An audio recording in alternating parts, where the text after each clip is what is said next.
The Prophet Muhammad, not any different to the great man that preceded him in the glorious history of mankind, the torch-bearers of human spirit, and people who have left such a profound mark on the history of mankind, and promoted the only thing that was there to promote, and that is the growth of human beings through godliness and God-centricity. Isa, Jesus, look at the legacy he leaves behind. A faith of love, forgiveness, compassion. A lone man, without an army, just his own godly moral example, and impacts billion people plus.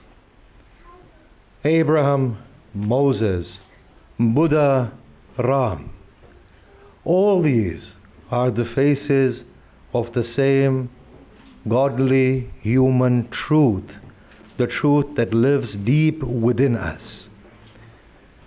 The success of these people is gauged by the impact that they have made on the human community. We see with these people that they only had that beautiful reliance on God, their own godly example, and their utmost care and devotion to the well-being of humanity. The success of these people is seen, as I said, by looking at their impact. If you look at Isa, you see him praying for his opponents upon the crucifix. If you look at Muhammad, you see him forgiving his adversaries.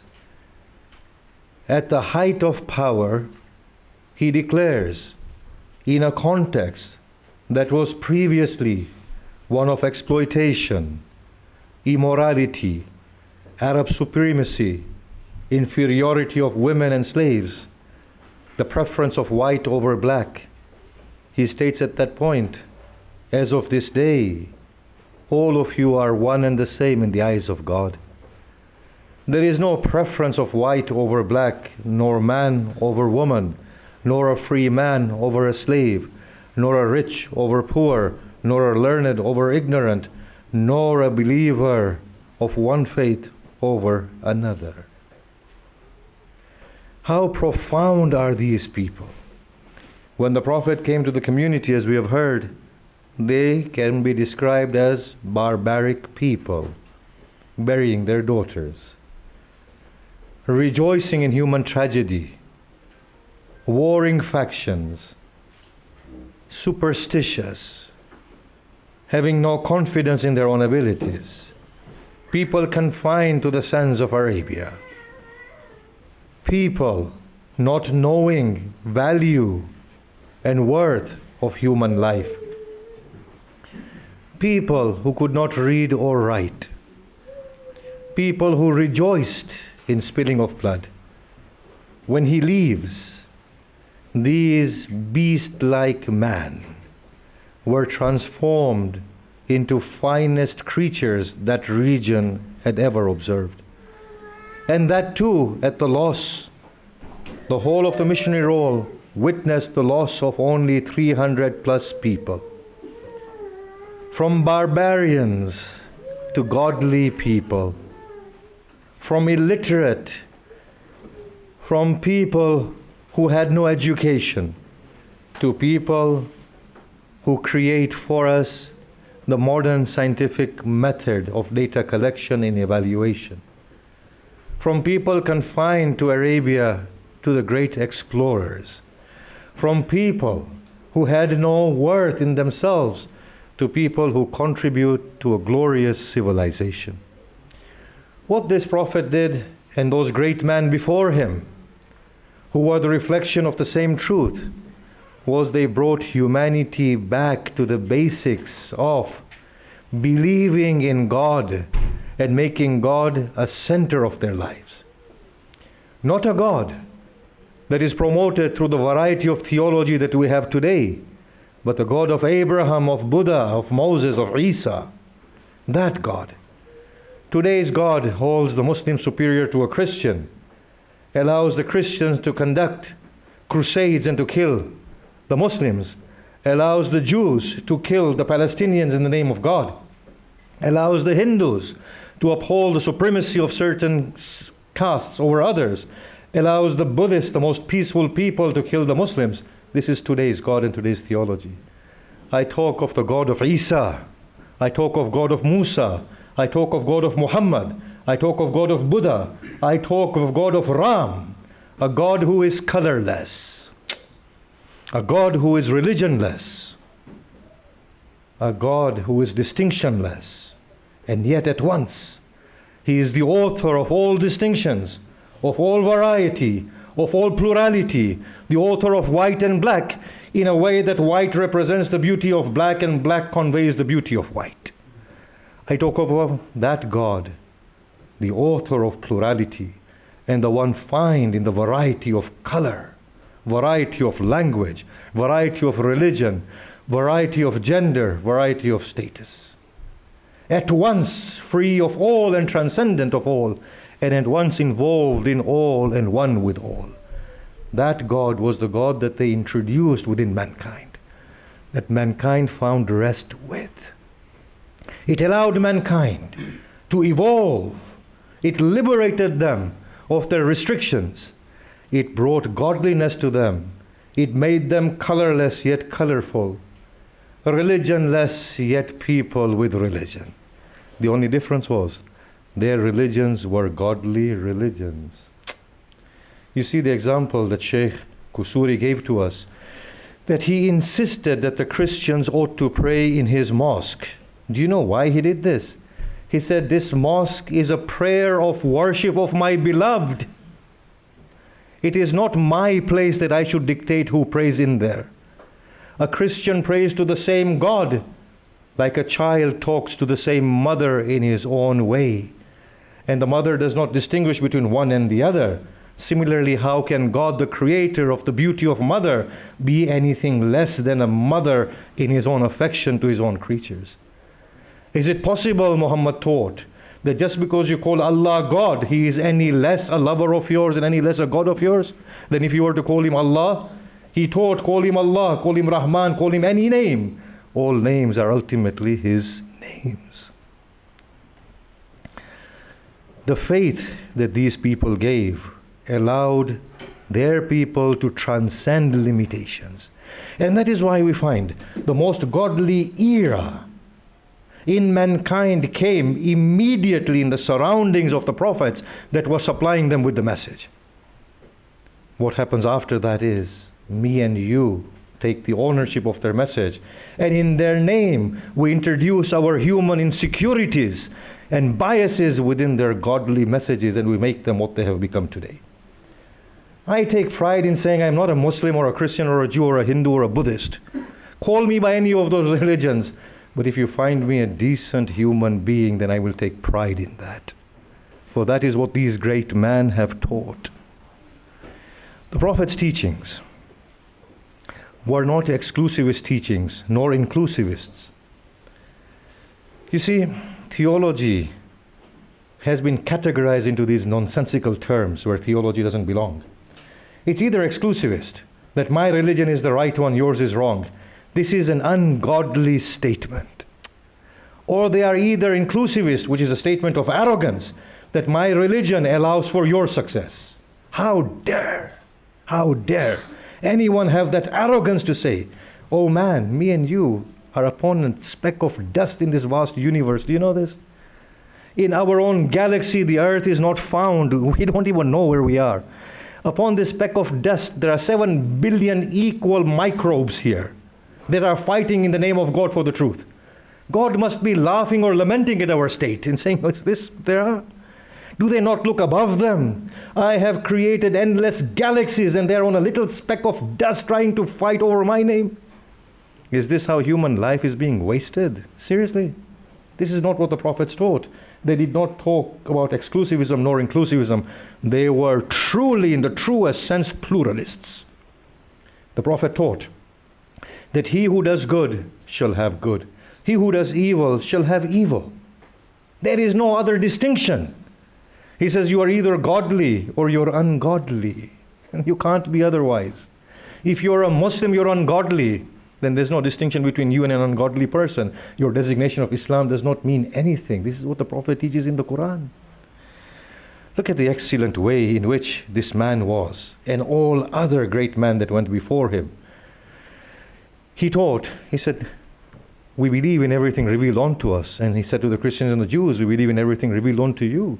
Your God and our God is one God. The Quran commanded him, O Muhammad, say to the people of the book, come together on that which binds us together, namely the worship of one God and non-association of others with God. And then he said, the Quran repeats this twice, and the Quran is replete with these verses. Say, the faithful, the Jews, the Christians, the Sabians, they all stand at the same pedestal. Whoever amongst them believes in God, the last day, and commits righteous acts, they will have their reward, and no fear shall befall them, and nothing, no harm shall come upon them. This was the pluralistic message of Muhammad Rasulullah. No different from the message of every true torchbearer of human spirit before him. Show me a distinction. In fact, how broad was this man? He taught sacredness of life.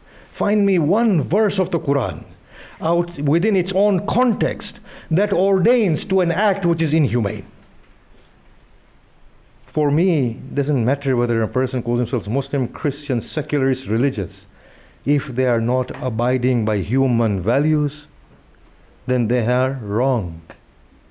And if a person abides by human values and there is God centricity, then they are attaining the purpose of godliness. The Prophet taught, he said, be good for the sake of good, but if you can be good for the sake of being godly, then that is even better. Today's world talks about human morals that give charity for the sake of giving charity. These great prophets taught, give charity for the sake of giving charity, not for the sake of any reward.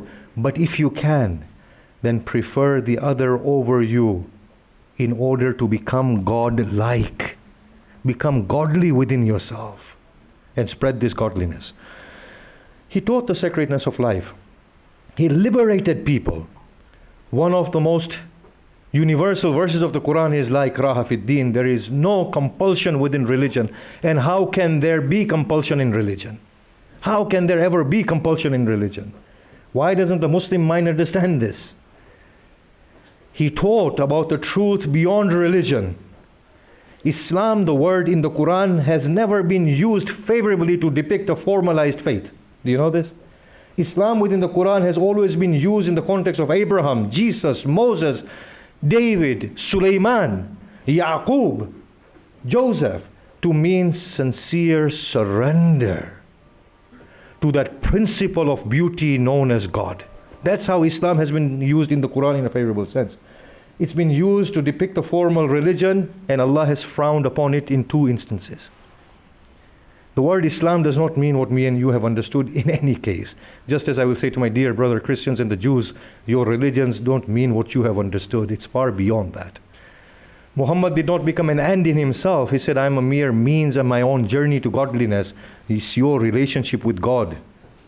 You have a great beauty vested inside you. Unveil it and find it. He taught there is no compulsion in religion. But more than that, this is the most striking verse in the Quran. At the conquest of Mecca, when this man stands upon 1,000,000 miles of land, having created a brotherhood, having created what he called an ummah, and do you know what it comprised of? Who it comprised of? Of the Muslims, of the Christians, of the Jews, of the pagans. And do you know the dynamics of this ummah? He allowed for every people to adhere to their law in resolving their own problems and yet be united on the common grounds of mutual benefit and adding to each other. He was a pluralist and a liberal as well.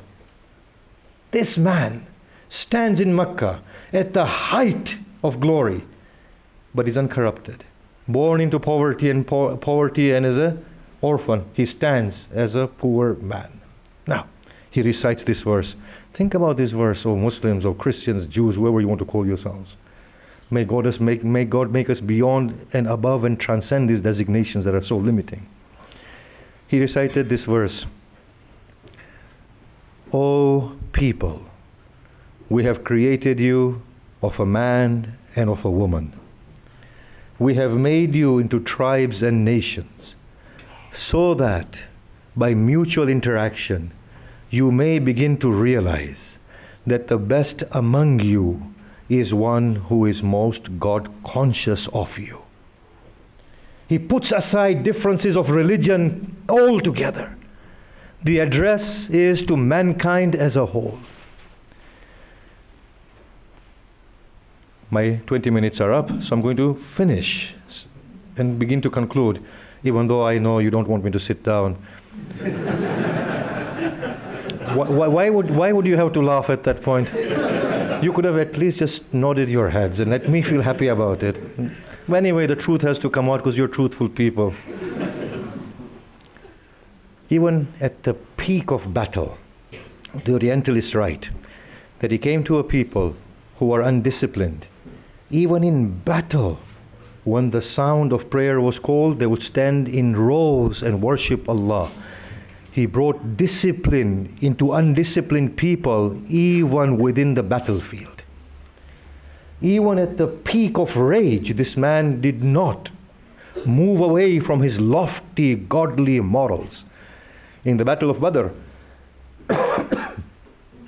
when the enemies, the Meccans, fled, leaving behind their dead, the Prophet went and he said, bury these people. They said, Muhammad, these are your enemies, the enemies of God, the enemies of the religion. He said, they are humans. They deserve a dignified burial. From those teachings to Muslims decapitating each other in the name of Islam and killing Christians and Jews, imagine. Where have we gone?